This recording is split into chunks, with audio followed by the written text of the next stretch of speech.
प्यार से कहना धन गाजी। ये मन में से ये भाव नहीं आता कि किसी की मदद कर रहे हैं, नहीं, सब अपने हैं। तो बस अपनी तरफ से पूरे संसार के लिए जो भी एक पॉजिटिव कंट्रीब्यूशन, ये योगदान दे सकें, वो सेवा रूप बन जाता है। उसके लिए कोई बहुत बड़ा ही कार्य नहीं करने की ज़रूरत, अपनी छोटी छोटी चीज़ों से भी ये सेवा की जा सकती है। तो उसी तरह जब मन में भाव सही हो तो ही एक ये आगे भी हम अपने जीवन को सही तरीके से चला सकते हैं। तो एक कहानी भी ये सत्संग रूप जैसे होता है, किस तरह से सत्संग में हमने अपने आप को टिकाना है और हम अपने अंदर झांक के देखें कि हम कौन सी एक पौड़ी पे खड़े हैं। तो उस कहानी में भी गौतम बुद्ध के समय में उनका शिष्य एक उनसे यही बोलता है कि कुछ तो जब आपसे मिलते हैं आप उनसे बहुत देर तक बातें करते हो, कुछ तो आपसे बिना कुछ कहे सिर्फ आपके आके नतमस्तक होके ही चले जाते हैं, और कुछ को आप इतना समय दे के कुछ समझाते भी हैं फिर भी आप नहीं समझते, वो नहीं समझते आपकी बात। और कैसे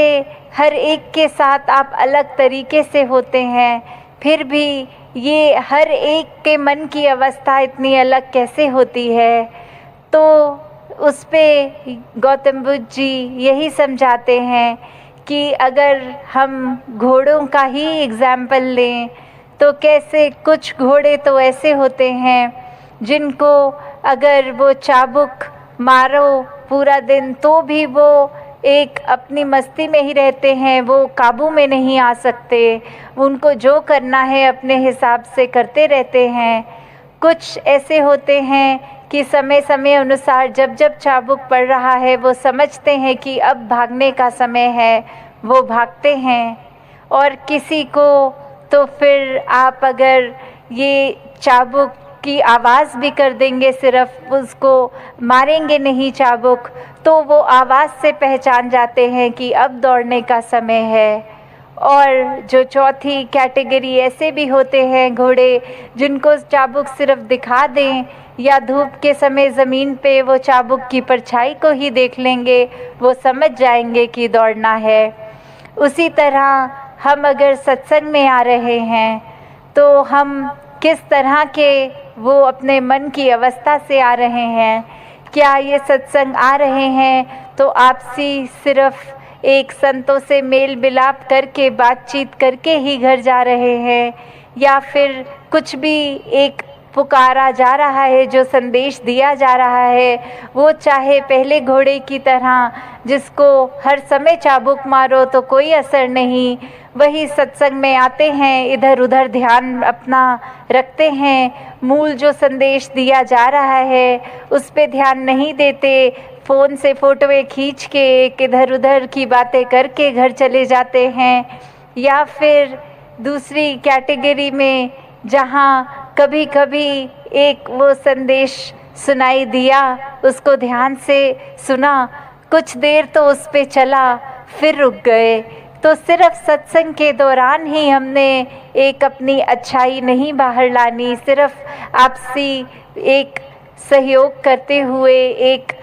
को एग्जिस्ट करते हुए सिर्फ सत्संग के दौरान नहीं, आगे के जीवन भर के लिए वो संदेश, वो भाव मन में एक मन को तब्दीली करके रखना है कि यहाँ तो हम आराम से दूसरे को भी पहल दे देंगे, सत्संग में तो हम अपना स्थान छोड़ के दूसरों को भी बैठा देंगे, पर क्या आगे बस में ट्रेन में भी क्या हम ऐसा करते हैं कि नहीं करते। किस तरह एक वो रूप, फिर वो तीसरा एग्जाम्पल जिसको सिर्फ आवाज़ ही उस चाबुक की सुनती थी तो वो उतने में ही भाग लेता था, कि किस तरह एक आवाज़ जब हम सत्संग में भी सुनते हैं,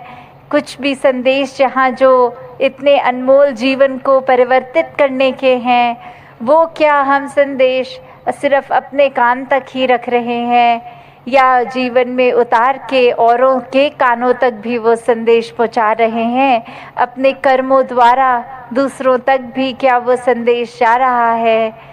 और चौथी फिर वो अवस्था, जिस घोड़े को फिर चाबुक ना मारने की ज़रूरत है, ना वो चाबुक की आवाज़ सुनने की, सिर्फ वो दिखाना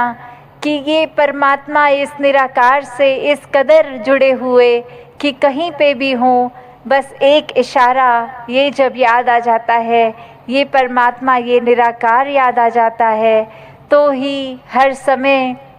इसी के लिए लगन में लगे रहते हैं। कभी ये परमात्मा भूलता भी है तो कैसे फिर उसी इशारे से खुद को जोड़कर इस निराकार के साथ अपने दिल की तार मिला के इसके रंग में रंग कर अपनी भक्ति को पूरा पूरा दिन इस रूप में कर सकते हैं। क्योंकि भक्ति तो कुछ घंटों की एक नहीं होती, एक भक्त तो पूरे दिन का भक्त है, पूरे ज़िंदगी का भक्त है। जिस प्रकार कोई स्टूडेंट होता है तो सिर्फ पहली कक्षा से 12वीं कक्षा तक, चाहे वो स्कूल का दिन हो या संडे की छुट्टी, कहलाता तो वो स्टूडेंट ही है। तो वो इसलिए नहीं कि सिर्फ स्कूल की बिल्डिंग के अंदर है तो स्टूडेंट है, नहीं, जब वो अपने घर में भी खेल कूद कर रहा है तो भी स्टूडेंट है। तो हम किस श्रेणी के भक्त हैं? अक्सर हम कृष्ण जी की भाषा में भी ये हमने सुना है, अर्थार्थी, ज्ञानी, जिज्ञासु। तो जो ज्ञानी संत हैं उनको ही सबसे ऊंची एक श्रेणी दी गई है। और ये कहा गया है कि आर्थ और अर्थार्थी तो सिर्फ एक मटीरियलिस्टिक चीज़ों से ही जुड़े हैं, एक डर से जुड़े हैं कि भक्ति नहीं करेंगे तो ये नहीं प्राप्त होगा, या अपने शरीर, अपने आर्थिक एक सामाजिक रूप में ठीक ज़िंदगी चले, इसलिए डर के भक्ति कर रहे हैं। और फिर एक जिज्ञासु कैटेगरी आती है जहाँ एक ये अंदर मन से कि ये परमात्मा क्या है, हम क्या हैं, हमारा इस परमात्मा को जानना क्यों ज़रूरी है, ये परमात्मा कहाँ है, ये कैसा है। जब वो श्रेणी आ जाती है, उसके बाद जब ब्रह्म ज्ञान की प्राप्ति हो जाती है तो वो उत्तम ज्ञानी भक्त, तो दातार कृपा करे हर एक पे कि हर कोई सिर्फ वो उस तरह का ही हर समय का ही सेवक बना रहे, हर समय का ही भक्त बना रहे, हर समय का ही ब्रह्म ज्ञानी बना रहे। कुछ समय अपनी सुविधा अनुसार नहीं, 24 घंटे तो दासी और समय ना लेके तो करते हैं